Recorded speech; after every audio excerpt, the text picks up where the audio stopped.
Shalom para sahabat Narwastu dimanapun saat ini berada. Kami berharap kiranya Bapak, Ibu, dan keluarga selalu sehat, dilindungi Tuhan di masa pandemi COVID-19 ini. Ini adalah podcast majalah Narwastu yang ke-27. Seperti yang sudah berulang kali kami sampaikan, majalah Narwastu selain terbit dalam bentuk edisi cetak, online juga ada podcast. Jadi bagi Bapak Ibu yang sudah familiar dengan gadget atau YouTube, bisa disaksikan edukasi-edukasi yang menginspirasi melalui podcast majalah Narwastu. Dalam podcast kali ini, kita kehadiran seorang tokoh pakar hukum yang tidak asing lagi di tengah negeri ini. Seorang pengacara yang lantang bersuara untuk menegakkan keadilan. Di sini saya sekarang bersama Bang Saur Siagian SHM. Beliau dikenal dengan berbagai julukan: aktivis anti korupsi, aktivis kebebasan beribadah atau pejuang kebebasan beribadah, advokat pengawal konstitusi, juga advokat pembela yang tertindas. Beliau ini sebenarnya bagi majalah Narwastu bukan sosok yang asing lagi. Tahun 2004 ketika banyak terjadi aksi intoleran yang mengganggu kegiatan beribadah, beliau ini sudah berada di garda terdepan yang menyuarakan ini. Beliau juga termasuk dalam 21 tokoh Kristiani inspiratif 2012 pilihan majalah Narwastu. Jadi 10 tahun yang lalu beliau ini sudah masuk tokoh pilihan Narwastu. Saat ini beliau juga masuk dalam jajaran Wakil Ketua Umum DPN Pradi RAB yang dipimpin oleh advokat senior Bapak Dr. Luhut Pangaribuan. Dan di tengah gereja beliau Ketua Dewan Pembina POUK Kemang Pratama Kota Bekasi, juga mantan Ketua Umum Ikatan Alumni UKI Jakarta. Baik, para sahabat Narwastu, kita akan berbincang-bincang dengan beliau. Mungkin kalau kita ingat Bang Saur Siagian, kita lihat wajahnya, ya, suaranya begitu lantang bicara di berbagai stasiun TV tentang kasus hukum. Banyak hal yang mau kita angkat dari perbincangan ini. Karena itu kita mulai perbincangan kita. Saya sapa dulu beliau. Shalom Bang Saur. Salam Bung Jondro. Salam sehat Bang ya. Salam sehat juga. Ya, ini sebenarnya keinginan Abang sudah lama ya. Betul. 2016 yang lalu. Iya. Waktu Abang ikut di acara forum komunikasi tokoh-tokoh Kristiani pilihan Narwastu, kita sudah pernah bilang, Bang Saur sekali berkunjung kantor Narwastu. Betul. Ternyata inilah, 2 bulan yang lalu saya bicara dengan Bang Saur, justru Bang Saur kemarin mengingatkan saya, saya mau datang ke kantor majalah Narwastu. Betul. Jadi para sahabat Narwastu, ini kita baru menyantap nasi Padang ini. Ya, menyantap buah pisang, kue-kue, dan minum teh.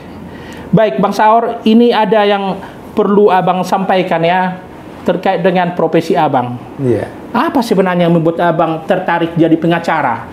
Karena di media sosial, ada yang saya baca, Abang itu termasuk dalam jajaran 3 pengacara paling vokal, paling handal, terkenal di negeri ini, katanya begitu. Silakan Bang. Makasih Bung Jondro. Memang dari awal ketika saya di Fakultas Hukum UKI, memang saya sudah bermimpi atau bercita-cita jadi pengacara. Alasannya mengapa tidak yang lain? Saya pengen menjadi penegak hukum, tetapi yang independen. Nah, mengapa advokat? Dugaan saya kalau advokat itu dia akan bisa menegakkan hukum tanpa diintervensi atau menerapkan kerja-kerja tanpa diintervensi oleh siapapun, karena dia adalah independen. Nah, jadi saya agak ragu misalnya kalau saya polisi atau jaksa atau hakim pada saat itu, barangkali apa yang saya yakini itu belum tentu, karena mungkin saya terikat, apakah saya sebagai staf atau apakah saya sebagai bawahan. Nah, dasar itulah. Nah, kalaupun saya mendapatkan sesuatu misalnya, apakah itu saya menyekolahkan anak saya atau saya bisa hidup keseharian saya, memang karena kualifikasi profesi yang saya dalami atau yang saya jalani atau yang saya lakoni. Jadi Itu dasarnya Bung Jonro mengapa saya kemudian memilih jadi advokat. Gitu ya? Ya. Advokat ini seperti halnya profesi jurnalis, guru, disebut profesi mulia, Bang. Ya. Abang pernah menyampaikan begini, advokat ini jubah pelayanan saya. Maksudnya bisa dijelaskan itu, Bang? Apa maksudnya itu? Kan sebenarnya kan ketika kita sungguh-sungguh percaya kepada Kristus, seluruh aktivitas kita ini kan adalah bagian pelayanan kita, bagaimana memuliakan Tuhan. Saya tidak mewah seperti pendeta naik mimbar, tetapi ketika kita sudah mengatakan bahwa kita adalah pengikut Kristus, seluruh aktivitas kita ini kan untuk memuliakan Tuhan. Nah, jadi saya masih ingat pesan dari senior saya dulu almarhum, yang mantan jaksa, Talas Shanturi, dia bilang, your profession is your stage, katanya. Profesimu itu adalah mimbarmu. Jadi saya merasakan dengan misalnya dalam beberapa kasus-kasus saya misalnya bisa berkontribusi bagaimana memperjuangkan hak kebebasan berkeyakinan atau kebebasan beribadah. Nah, saya melalui profesi saya kan selalu bawa Undang-Undang Dasar di satu sisi, kemudian Alkitab di sisi lain. Misalnya waktu saya membela gereja, karena ternyata ketika kita misalnya ke lapangan menuntut hak kita beribadah, pemerintah menggunakan pasal-pasal adalah pasal-pasal hukum positif. Misalnya gini, akhirnya Alkitab kita nggak bisa kita baca karena kita tidak punya tempat untuk beribadah. Instrumennya itu adalah pasal-pasal hukum positif, misalnya dilarang mengganggu keamanan dan ketertiban. Nah, jadi saya merasa sekalipun saya tidak pendeta, tetapi profesi saya ini adalah saya gunakan untuk melayani Tuhan, karena kan sesungguhnya kan Yesus itu dia datang kan adalah melayani, bukan dilayani. Misalnya ketika kita menjalankan profesi atau pekerjaan keseharian kita itu sungguh-sungguh dan betul-betul melayani klien kita, sesungguhnya pada saat yang sama kita juga melayani Tuhan. Itulah makanya saya bilang sesungguhnya saya menjalankan ini adalah untuk melayani. Begitu, Bang, ya. Sekarang ini, Bang, banyak pengacara yang katakanlah menjadi kuasa hukum dari pengusaha, konglomerat, pejabat, begitu ya. Tapi Abang nampaknya lebih banyak melayani, katakanlah, atau menjadi kuasa hukum dari warga gereja yang sulit beribadah, kemudian orang-orang kecil, termasuk aktivis-aktivis yang dipinggirkan. Boleh tahu, Bang, apa Abang nggak tertarik menjadi kuasa hukum dari konglomerat atau pengusaha atau pejabat? Sebenarnya gini kan, saya kan dalam beberapa pekerjaan saya kan mengadvokasi pimpinan-pimpinan KPK, mulai Abraham Samad, Bambang Wijayanto, Saud Situmorang, Agus, kemudian juga Novel Baswedan. Sesungguhnya banyak kasus-kasus yang berbau korupsi itu datang mulai dari menteri, gubernur, kemudian juga wali kota. Namun sampai sekarang ini, Bung Jonro,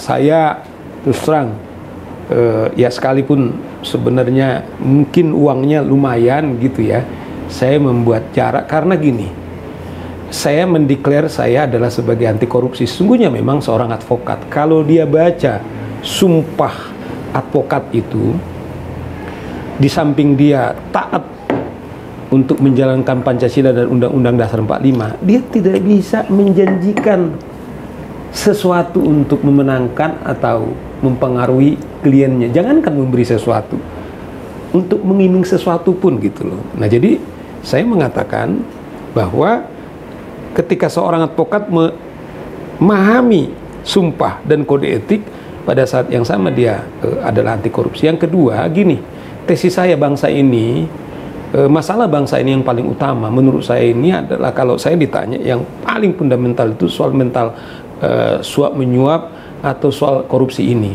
Nah, jadi saya merasa di mana saya berjuang supaya katakanlah korupsi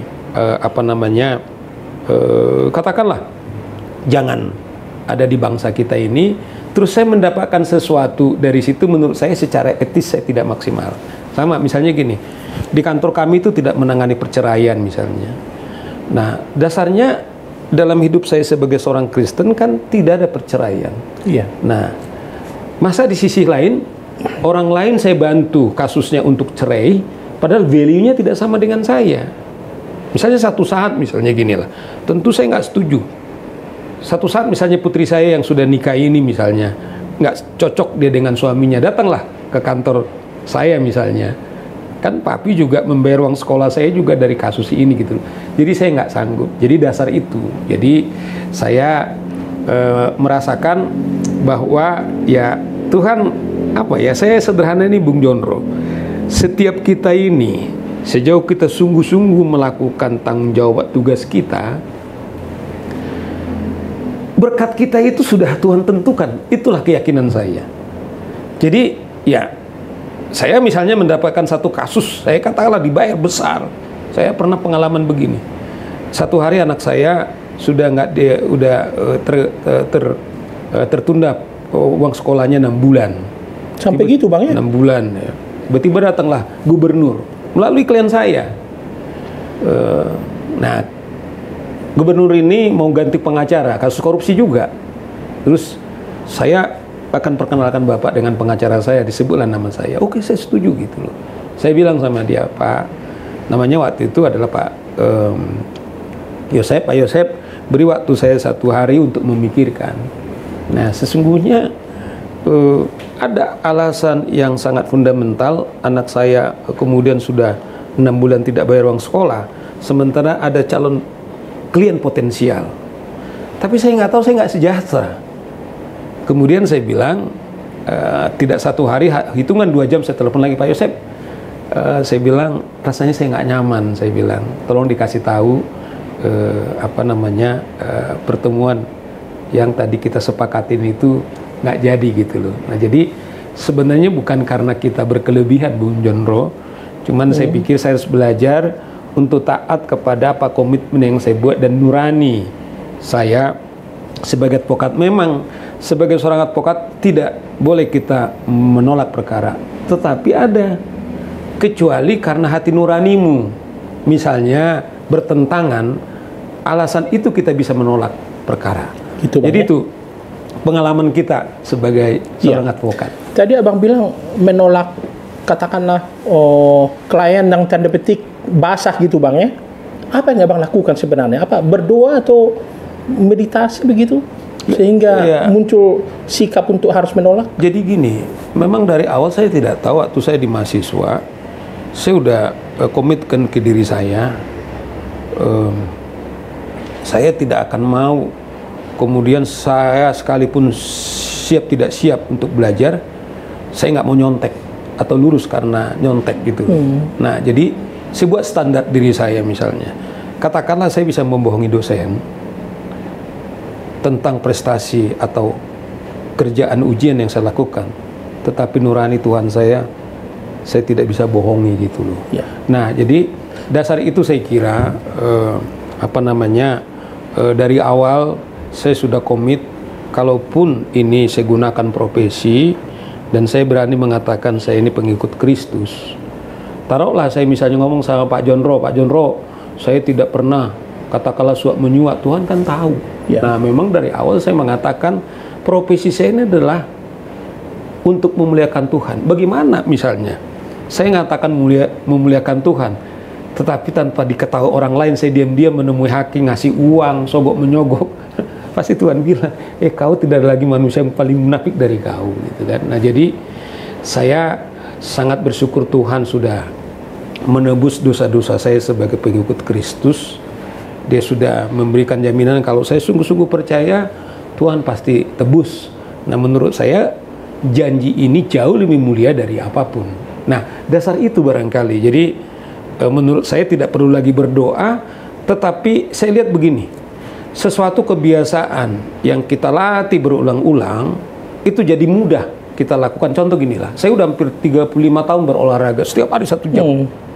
Jadi misalnya gini, kalau saya misalnya keluar kota yang biasanya pagi saya lakukan, karena itu suatu kebiasaan, Kadang-kadang saya di airport jalan. Ya sekalipun kadang-kadang bagian formal, pakaian formal kadang-kadang nggak bisa kita tidur di mana, jalan aja 1 jam. Nah bagi orang lain mungkin itu sesuatu yang susah, bagi saya sudah otomatis gitu loh. Gitu Bang. Jadi saya lihat juga sebenarnya kita ini ya tergantung kebiasaan kita sama. Kalau kita misalnya biasa suap menyuap, ya otomatis itu mudah untuk dilakukan. Tapi menurut saya jauh lebih mudah kita melakukan kejujuran daripada sebaliknya. Kenapa? Saya bisa katakan seperti ini.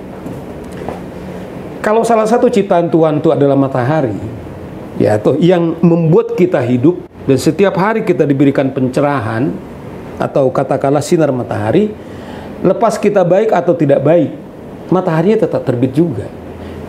Kira-kira simbol matahari itu adalah memberikan kebaikan, terus dia, ya toh. Saya lihat juga representasi Tuhan itu adalah kebaikan. Nah, jauh menurut saya, karena itu adalah nature kita, jauh lebih susah untuk melakukan ketidakbaikan atau ketidakjujuran daripada kejujuran. Karena emang dasarnya kalau kita setia kepada Tuhan, pasti Tuhan sudah ajari kita seperti dia juga adalah pengasih, dia adalah orang jujur. Yang mau tidak mau itu yang mudah kita lakukan. Gitu ya? Ya menurut saya seperti itu bisa kita uji. Itu yang saya bilang, berolahraga misalnya.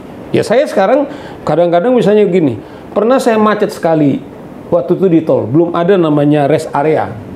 Wah, itu macet total sekali. Waduh, ini mestinya saya sudah harus olahraga ini gitu. Akhirnya ada siku-siku sisi-sisi di tol itu, saya parkirkan mobil di situ, saya berhenti di sana karena saya kan biasanya cukup jogging.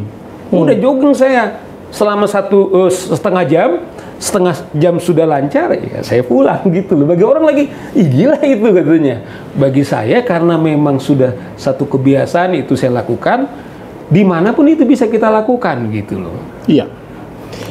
Kalau kita kembali soal kasus hukum yang lagi ramai sekarang ini, Iya. kasus Perdi Sambo, di mana Abang bersama teman-teman dari Tampak begitu gigih menyuarakan ini, sampai mendatangi Menko Polhukam, Komisi 3, Komnas HAM, termasuk Komisi Kejaksaan ya.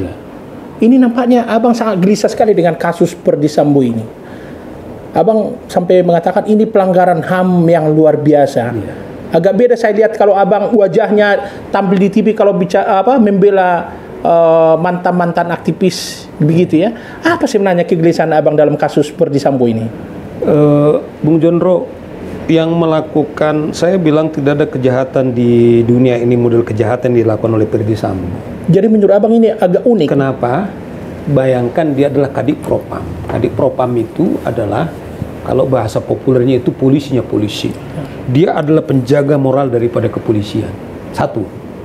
Kedua, terbunuhnya si Yosua ajudannya ini adalah di rumah dinas. Dan yang ketiga, nature daripada ajudan itu memberikan seluruh hati dan pikirannya, itu harus kita bunuh. Nah, itu sebabnya menurut saya ini suatu, bahasa kami di Tampak ini, tragedi kemanusiaan, tetapi juga sekaligus tragedi hukum. Nah, kami punya kepentingan, kami merasakan getirnya kami berpraktek sebagai advokat di dalam praktek polisi kita kotor seperti ini.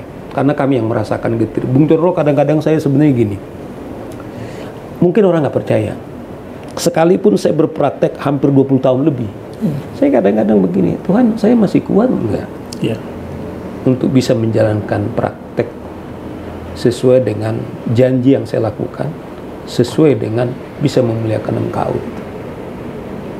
Katakanlah yang ditangkapnya pengacara Saudara Yosef yang suap menyuap kepada Hakim Agung. Waktu kita dengar, sebenarnya kita bisa, saya diminta, tetapi inilah praktek dalam dunia hukum kita dan saya akan terbuka di pengadilan katanya. Jadi dia mengatakan ini sudah sistem. Makanya waktu 2 hari yang lalu saya diundang bersama kawan-kawan oleh Polhukam. Saya bilang kita harus jujur, perspektif kita, negara kita ini sudah gagal sebagai negara hukum. Nah, oleh karena itu kita berkepentingan penegak hukum bersih. Menurut saya yang paling diuntungkan itu adalah para lawyer-lawyer yang sungguh-sungguh menjalankan profesinya, Bung Jondro. Karena kadang-kadang itu yang saya bilang, kadang ada klien datang, ditanya bukan soal hukumnya, tapi yang ditanya, Bapak kenal nggak berapa jenderal di Mabes misalnya. Nah, menurut kita ini kan pelecehan hukum yang sangat luar biasa. Apa urusannya kita misalnya kenal dengan jenderal? Tetapi ini juga prakta yang terjadi dalam prakta keseharian.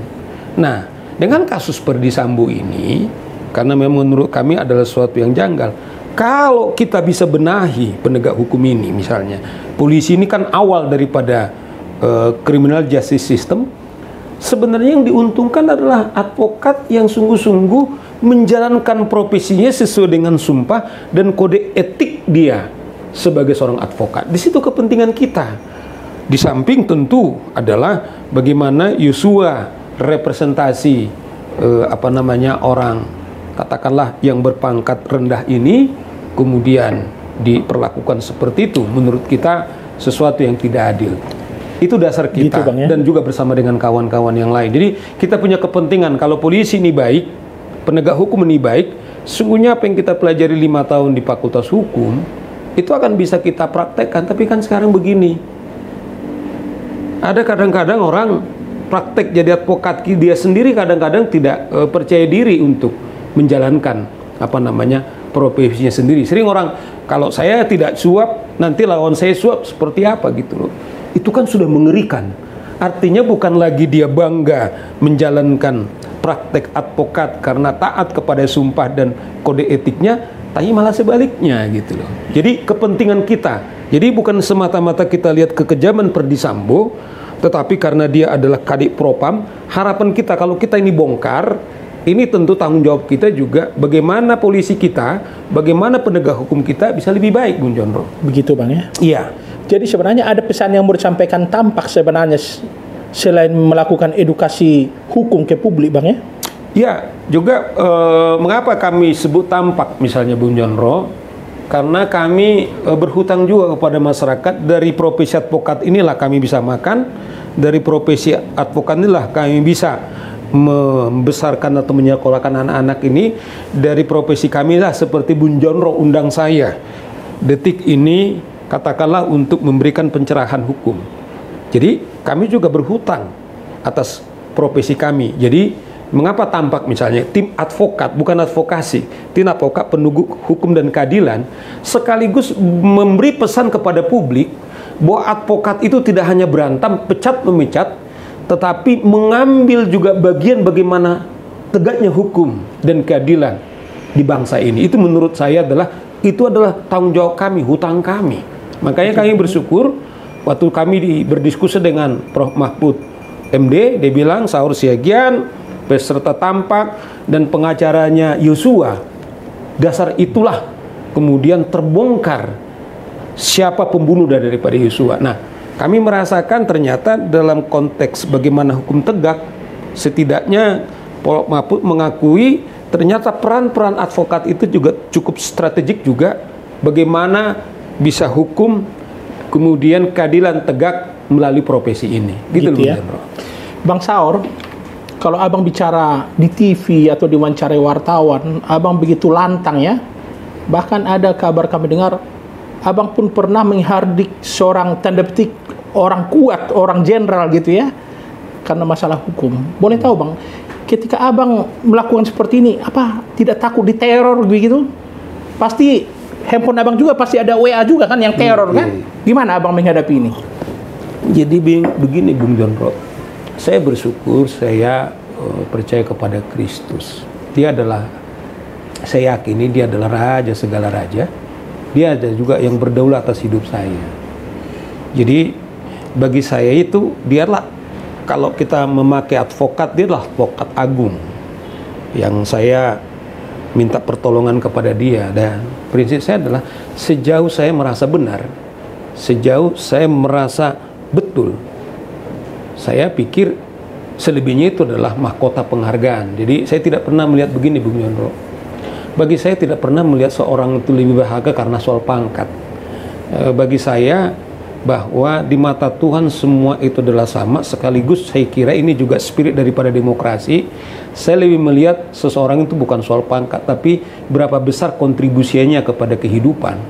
Itulah menurut saya kita hargai apa tidak. Tetapi mau dia jenderal, mau dia apapun, saya kira tidak ada alasan itu kemudian kita jadi takut atau tidak.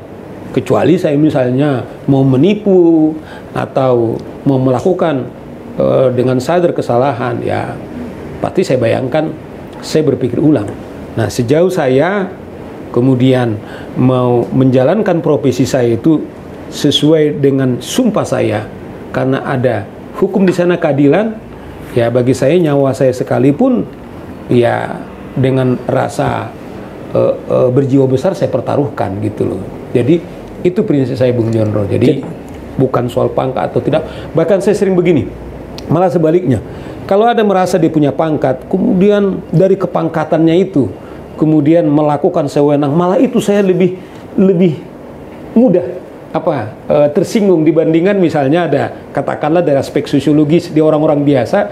Bagi saya lebih bisa memahami orang yang biasa-biasa ini. Tetapi kalau dia merasa dia berpangkat paling hebat, kemudian dari dasar itu kemudian dia bilang, ya saya cenderung lebih mudah rasa sensitivitas keadilan saya itu bereaksi. Iya.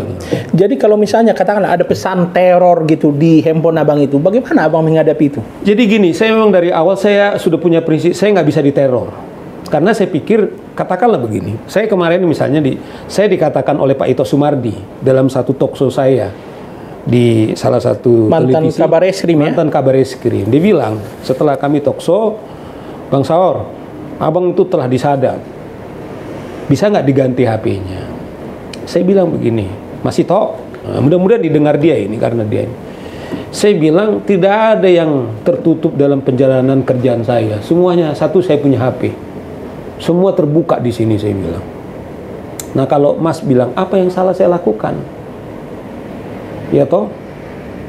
Nah saya bilang itu adalah mahkota. Memang beberapa, misalnya waktu saya membela gereja, ada kelompok intoleran, kadang-kadang beramai-ramai, pernah mobil saya dihadang, dirusak gitu ya. Oh, udah sampai gitu, Bang? Oh iya, mobil saya dirusak.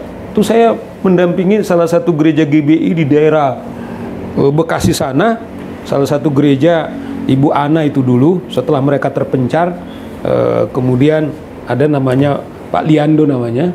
Habis kami selesai beribadah, rumah ibadah udah dikepung oleh kelompok intoleran sambil berteriak-teriak,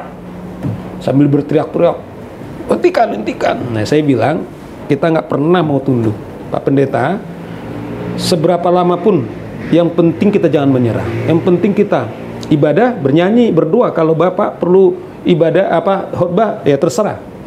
Nah begitu pulang ada kelompok, ada salah satu teman saya Judianto, kemudian saya dihadang beberapa orang. Nah bilang begini, saya lihat dengar Anda yang selama ini kayaknya selalu nggak pernah takut ya katanya. Kali ini berbeda katanya. Sambil dihadang ada sekitar, saya hitung itu ada 10 orang demi saya. Bawa senjata, Bang? Saya tidak tahu. Nah, jadi ya gampang saya bilang. Saya diikuti sekitar 500 meter dari rumah ibadah ke mobil saya. Nah, jadi waktu saya buka mobil saya mau ditarik, saya bisa kunci dari dalam. Nah, teman saya yang sempat dikeroyok namanya Judianto Simanjuntak. Tapi ketika kami mau maju, mobil kami sudah dihadang, dihajar, mobil saya dihajar, dirusak. Nah, ada 3 jemaat di belakang saya, 3 orang, ibu udah teriak-teriak. Tenang Bu, saya bilang. Nah, saya hidupin. Nah, sambil teriak-teriak dia ompi kayak histeris gitu loh. Nah, mobil saya di belakang dirusak. Ada yang ngempesin bannya, tapi kan lama ngempesin kan susah kan. Saya mundur ini bisa kena dia, atau kalau saya maju ini bisa mati dia, tapi saya bermasalah. Ya. Saya tarik rem tangan, kemudian saya berdoa, Tuhan, sudah begitu banyak mujizat Kau berikan kepada aku Tuhan. Tuhan pasti bisa menyelamatkan. Saya tarik rem tangan, kemudian saya bilang, kehendak-Mu lah Tuhan yang jadi. Nggak berapa lama, saya tidak tahu ada beberapa orangnya tarik. Kemudian kami berangkat dan kami membuat visum kepada teman saya Judianto Simanjuntak ini, dan kemudian kita bilang sama Jun, Tok, kita naik kelas lagi ini. Tuhan kasih lagi kita pengalaman-pengalaman ini. Dan yang luar biasa teman saya ini, saya pikir dia trauma, tetapi ternyata dia tambah militan. Nah, saya merasakan begini, andaikan pun saya tetap diteror, tetapi kan respon saya yang terakhir itu teror apa tidak gitu loh. Sebab bagi saya jaga betul, kalau saya anggap itu satu kepercayaan, saya kan bisa takut. Tetapi saya balik, ketika kamu teror saya akan pakai itu menggunakan untuk meneror kamu. Artinya adalah saya tidak pernah takut. Makanya saya bilang, kalau orang tanya, saya nggak pernah diteror. Tapi fakta ada yang seperti saya bilang, ada fakta. Saya juga pernah mau diinjak-injak waktu saya bela Ciketing. Kami 3 orang membela dari terusan, jatuh berdarah-darah juga. Kalau sampai saya kemudian menendang lagi, saya bisa bonyok. Saya bilang, saya hanya kemudian tutup kepala, Tuhan, kau punya. Tiba-tiba ada 2 polisi kasih demarkasi sehingga kita ada pemisah. Nah, jadi bagi saya memang fakta itu ada. Kita harus ada, mobil dirusak, kadang didatangin beberapa orang, dipepet gitu loh. Nah, bagi saya itu fakta memang ada itu. Tetapi kamu tidak akan pernah bisa meneror saya. Karena yang terakhir itu teror apa tidak, itu tergantung kepada saya, Bung Jondro. Jadi saya makna itu adalah dinamika yang saya harus lalui karena karakter kasus yang saya tangani gitu. Begitu ya? Ya. Jadi dalam menangani berbagai kasus, teror bisa menjadi pengalaman perjalanan spiritual juga bagi abang ya? Saya pikir kan sama dengan proses perjalanan salib. Kenapa misalnya, ini kembali saya hanya punya kemewahan bertanya. Mengapa sih soal keselamatan itu harus melalui penyaliban misalnya? Kenapa Tuhan tidak pilih yang sebaliknya? Kan bisa aja karena dia adalah Tuhan, toh bisa memilih soal keselamatan itu tidak harus penyaliban. Tetapi kan dari awal Tuhan sudah bernubuat bahwa untuk keselamatan itu anak itu akan disalibkan. Nah, jadi saya maknai aja dalam proses perjalanan karir kita ini. Ya, barangkali untuk lebih profesi kita ini lebih, katakanlah lebih mulia, saya merasakan ya ada dinamika seperti itu. Dan saya bayangkan begini loh, otot kita ini terlatih dari mana, Bung Jondro? Karena kita berlatih fisik. Sekarang pertanyaan, jiwa kita kemudian punya otot jiwa dari mana? Dari kesulitan-kesulitan yang kita hadapi, dari dinamika-dinamika, tantangan-tantangan yang kita hadapi. Jadi saya bayangkan itu adalah dalam konteks melatih otot saya, kemudian Tuhan kasih kesempatan untuk berlatih. Jadi saya katakanlah kasus Sambo ini kan orang, wow, dia bilang nih. Nah, saya bilang itu sebenarnya konsekuensi saja. Artinya bahwa ini ada kasus seperti ini, ada kasus seperti ini, kemudian ya selebihnya kemuliaan. Begitu ya? Itu menurut saya. Oke.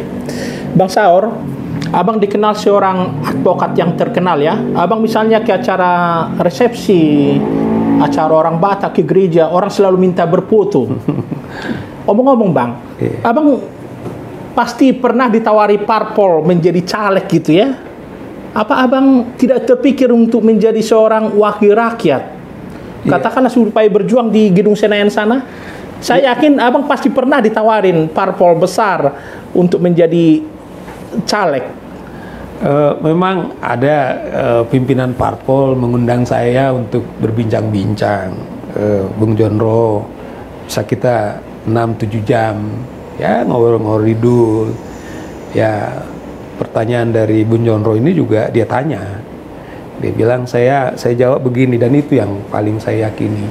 Saya tahu diri. Tuhan kan sudah memberi profesi saya ini, toh juga saya bayangkan kalau toh kita misalnya di Senayan kan konsennya bagaimana saya membela rakyat. Saya kok merasakan tidak lebih kecil sesungguhnya dengan peran-peran advokat ini untuk saya bisa membela rakyat. Saya pernah menjadi pengacaranya gereja misalnya, saya pernah pengacaranya Ahmadiyah. Itu kan kita bela itu kan bukan 1 orang, 10 orang, mungkin ratusan, atau juga komunitasnya dampaknya indirectly adalah bisa lebih dari itu. Nah, jadi saya merasa toh peran ini juga bisa melakukan. Yang kedua,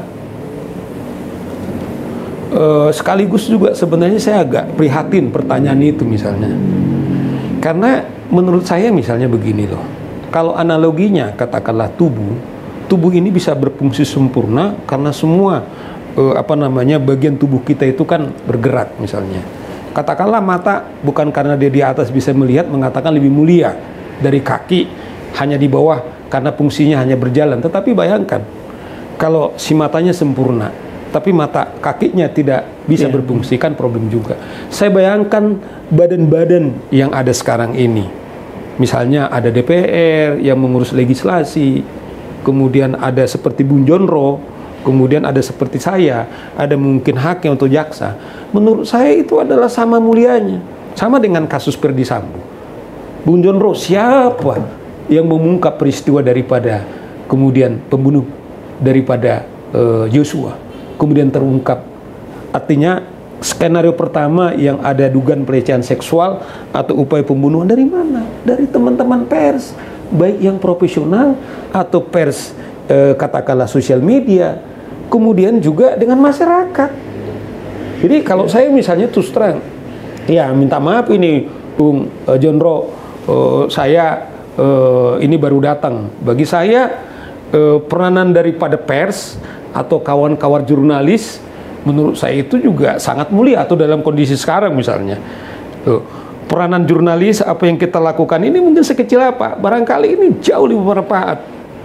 Kemudian katakanlah daripada DPR misalnya, kita lihat, ya kita bukan menyalahkan kelembagaan misalnya, atau kita lihat ketua DPR kemarin tuh, wakil ketua DPR kemudian ditangkap KPK juga karena peran-peranannya. Jadi saya bilang mestinya pertanyaan itu nggak perlu lagi sebenarnya diulangi. Biar kita dorong kemudian kawan-kawan jurnalis dengan panggilan jurnalisnya itu kemudian ya sama mulianya dengan profesi apapun. Tapi malah menurut saya itu adalah mereduksi profesi yang kita jalankan itu. Biarlah kawan-kawan yang terpanggil kepada DPR terus, tetapi kita pastikan mereka-mereka juga bisa mandiri dan bisa independen. Nah, saya merasa dengan advokat ini saya bisa lebih independen untuk menegakkan hukum dan keadilan. Kalau saya mungkin di DPR,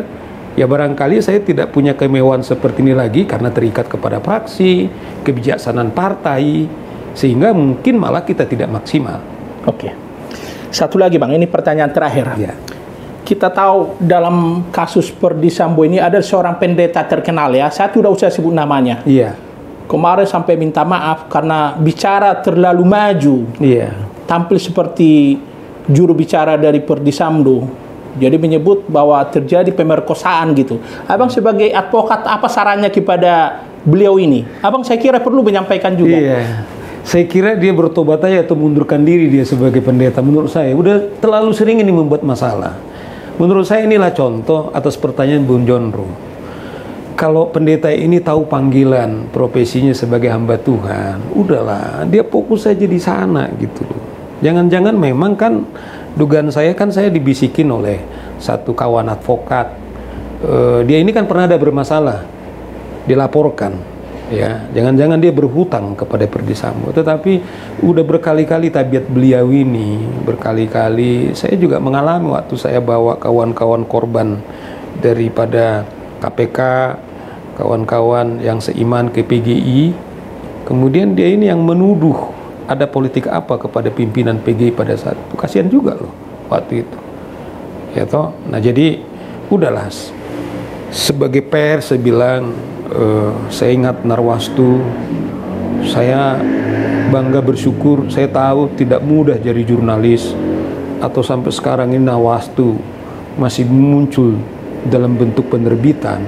Sekarang ada online-nya, bahkan ada podcast. Saya memaknai rezeki yang Tuhan kasih, ya sudah saya harus katakan sudah sangat luar biasa.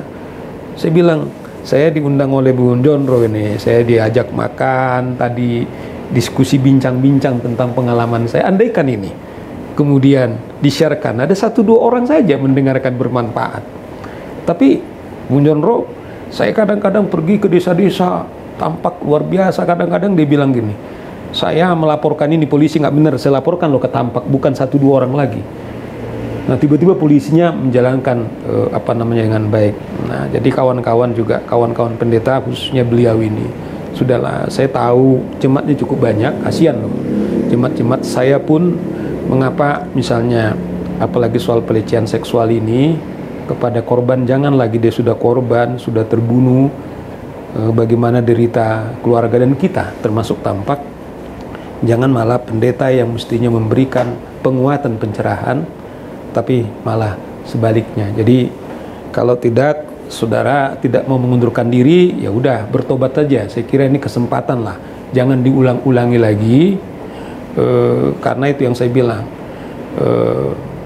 kalaupun Anda mau buat podcast, mau buat ini, janganlah pernah mendewakan termasuk sebenarnya saya Bung John Roh, setelah saya 6 bulan yang lalu balik dari Amerika menghadiri wisuda putri saya udah hampir 1,5 tahun itu tidak aktif untuk melakukan podcast seperti Bung John Roh.